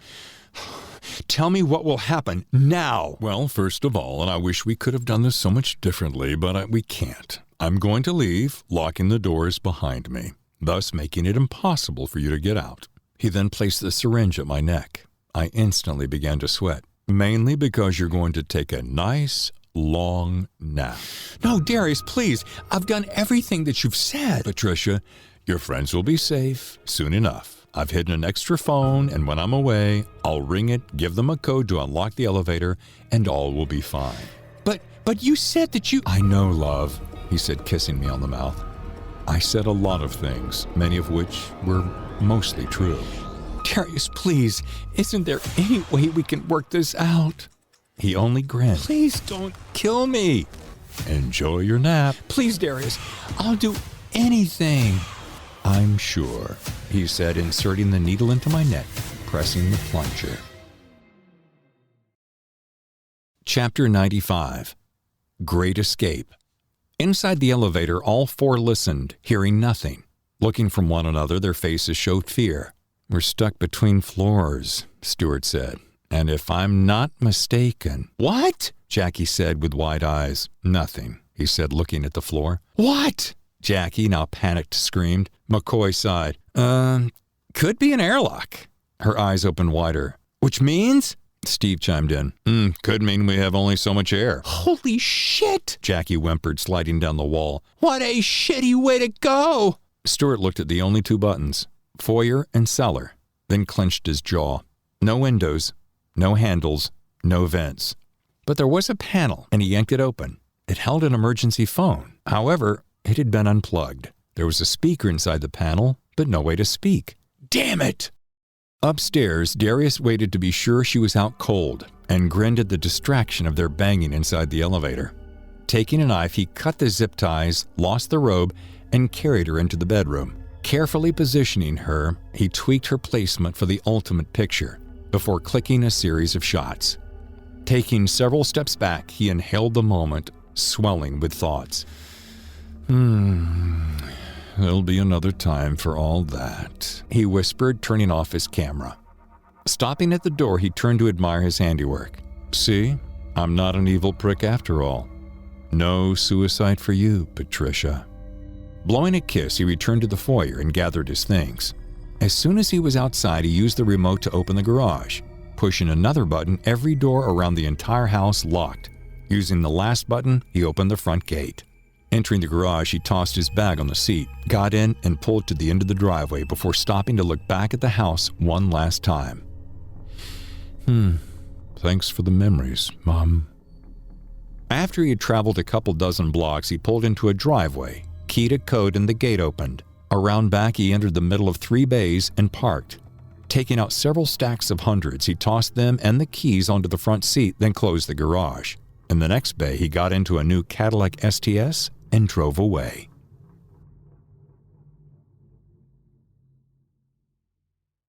Chapter 96. Double Take. Nearly 2 hours later, I was propped up in a hospital bed, still groggy from the hypodermic cocktail Darius gave me. Situation could have ended differently, partner, Stuart said, holding my hand. No doubt, I said with a scratchy voice.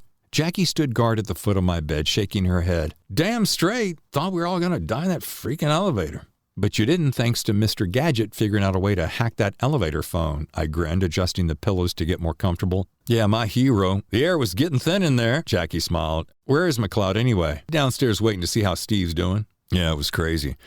Just about the time he figured it out, Tercel did exactly what he said he would. Literally, at 60 minutes, the phone rang and we got the code. It wasn't Darius, but someone gave it to us. The drugs were wearing off and I was uncomfortably antsy. Come on, let's get out of here, I said, throwing the covers aside. However, as I went to stand, the room spun, I wobbled, and Stuart caught me as Jackie pushed me back into bed. Oh, no, girlfriend, not yet. Doc said you need some observation time. No telling what all was in that syringe. Okay, I said, lying back down. So, Steve's okay? Yeah, still in the ER, but should be out shortly. Like I said, he'll be all right. Won't be running any marathons anytime soon, but doubt it's going to stop him from taking care of you, Jackie winked. There was a tap at the door, followed by a familiar face. Baby girl, Samuel whispered as he came in for a hug. So good to see you, Dad. You okay? I gave a nod as he kissed my cheek. All good. Now, I want you to listen to the doctors and don't try to get back to it too fast, Detective First Grade, he smiled. Thank you, Dad, I won't. Not wanting to let go of his hand, I said, anything more about, we'll talk later, he winked. But rest assured, it's all good. Speaking of good news, we have more than enough of crime scene photos of all the killings. I forced a smile. However, the bad news, so far we don't have any actual solid evidence that link those photos to him or the murders. What? Well, not yet anyway. And theoretically, he air quoted, he could have purchased those photos from any sick bastard, say from the dark web. You are shitting me. I shit you not. But what about the recordings? McLeod was like right there. Well, maybe. And while we haven't finished it, there was more than enough static and interruption in them to complicate matters. He basically jammed us. That equipment of his, state of the art. Holy shit. And he stared at his hands. Even with the recordings, he doesn't actually confess too much of anything, just that they all partied. My expression must have been something because they all stared at me. I know. It's fucked up. A knock at the door distracted us as Captain Nelson entered. How in the hell are you, Norelli? He barked, entering the room like he was late for the party. You okay, girl? Pretty good, Captain. Ready to find this maniac. Nodding acknowledgments to Dad, Stuart, and Jackie, he approached and patted my leg. Yeah. About that, we've got a statewide APB out covering all modes of transpo, but you know how it is, Patricia. A city this size and his resources? Yeah. Not promising, but not right now anyway. I could feel heat rise in my chest. How could I have been so Whoa, Stuart interrupted. Yeah, stop it, Norelli. Without your instincts, we wouldn't be here knowing who the real killer was. We'll get him. Rather, you'll get him. 'Cause you know as well as I do, he'll screw up somewhere, and you'll be there to bring him down. While I knew he was trying to make me feel better, I wasn't sure I completely bought it. Thanks, Captain, or wanted to buy it. Captain's right. We're a team. Stu and I bumped fists. Okay, now get better and we'll see you in a day or two, he said, patting my leg like a good puppy, then walking away. At the door, he turned back. Just kidding. Take whatever time you need. And Detective Norelli? Yes, sir? You did good. I'm proud of you. We all are. And with that, he was gone. Dad, Stuart, and Jackie looked at one another before Stuart said, isn't that like the first time he ever... Yep, pretty much. Stuart and Jackie left at the same time a nurse arrived to give me a pill to help me sleep. Now that we were alone, Dad hung out for another 20 minutes, peppering the conversation with details of how a business connection, he actually used air quotes, helped him put Nikki away. Because of a special arrangement, he would only have to serve 3 soft years, not life. In exchange, the judge and company would not suffer any further complications. From what I recall, they called it the price of doing business. After several hugs and a kiss, he said he and Mom were going out for dinner to celebrate a handsome full-price offer on the house thanks to an anonymous buyer from Palm Springs. As soon as the door shut behind him, the nurse's pill must have kicked in because I was instantly out. Chapter 97. Knock, knock. When I awoke, the sky was dark and the halls quiet. Since I was without my phone, a casualty lost in the shuffle, I felt completely alone. Lying there, I watched the twinkling lights of West Hollywood as my mind drifted to my last moments with Dr. Darius Tercel. Not sure if I should call him Doctor any longer. Just then the door slowly opened, and a man's hand holding a small bouquet of red tulips slowly extended beyond the door. The flowers hung in midair. Still groggy, I squeaked out, hello? Next an arm, then a body followed. Hello, Patricia, Darius said with an enormous smile. How are you feeling? My stomach bottomed out and my heart began to race, as evidenced by the beeping monitor overhead. In that instant, I was torn between outright fear and odd attraction. Darius? I love it when you call me by my first name, he said, approaching my bed. Should I scream? Your mind is probably racing with all sorts of questions, isn't it? He placed the flowers in my lap and took my hand. Yes, actually, they smell wonderful, and your hand is so warm. It's so good to see you, he said, taking my hand and kissing it. What are you doing here? Checking on you, and to say how sorry I am for having left you so quickly. But you see, I couldn't stay. He was so close I could smell his cologne. He slowly leaned down and went to kiss my cheek. At the last second, I turned and our lips met. We kissed, gentle at first, then our tongues passionately entangled. Epilogue. I awoke instantly, and looking around saw that I was still in my hospital bed. It was actually just before sunset. Another knock at the door startled me again. Disoriented and a bit panicked, I said, hello? Watching the door open, a young orderly entered carrying a bunch of flowers and a small package under his arm. Detective Norelli? He asked, confirming my name from a note in his free hand. Yeah. Sorry to bother you, but these were delivered by a man who asked that I deliver them immediately. I'm guessing official police work?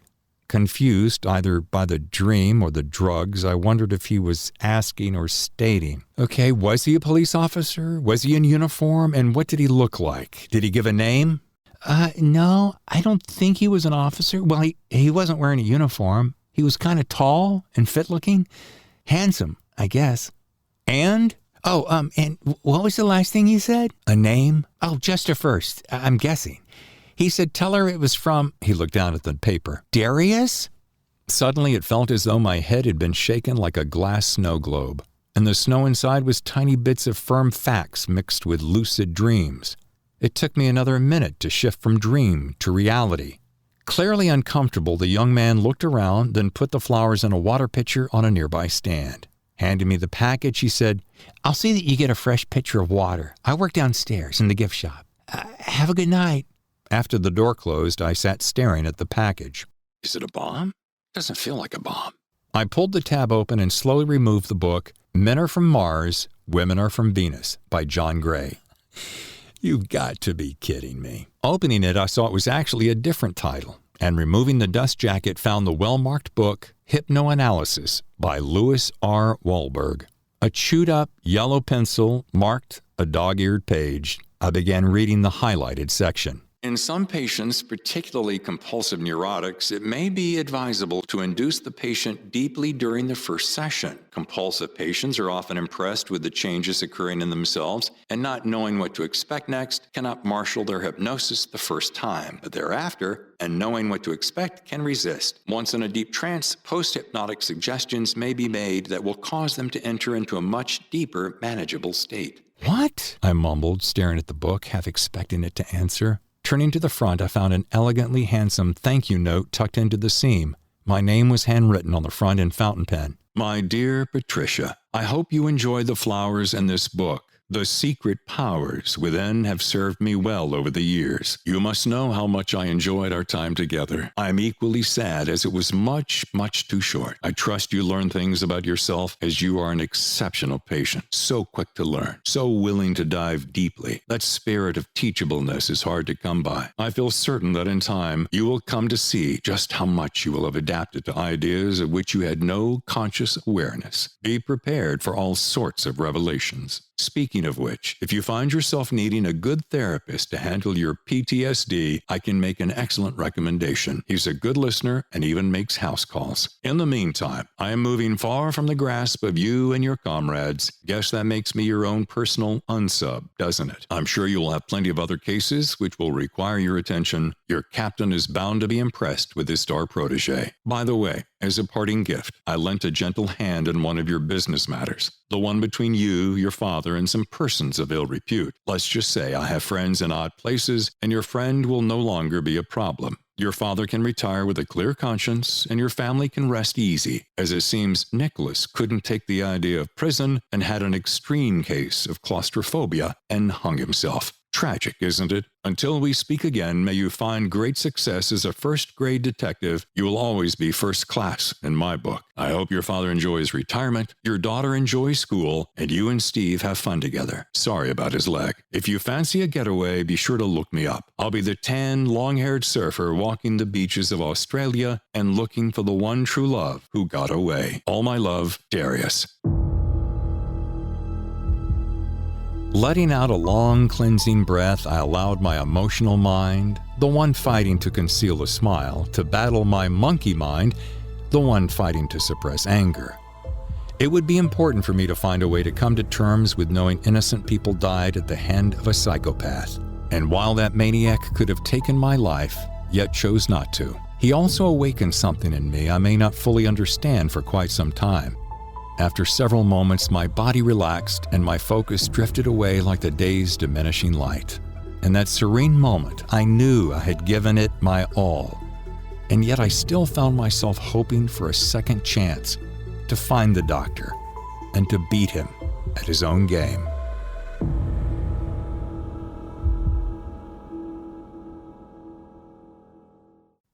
I'm David Temple. Thank you for reading and listening to The Poser. I had so much fun creating Detective Pat Norelli, and I look forward to providing many more page-turning thrillers with her in the lead. Stay tuned for her sequel, The Imposter. In fact, do this for me, would you? Go to my website, davidtemplebooks.com, and drop me a note, or sign up for my newsletter. Thanks again for enjoying The Poser. Written and narrated by David Temple. Copyright 2020, 82 Mercer Publishing.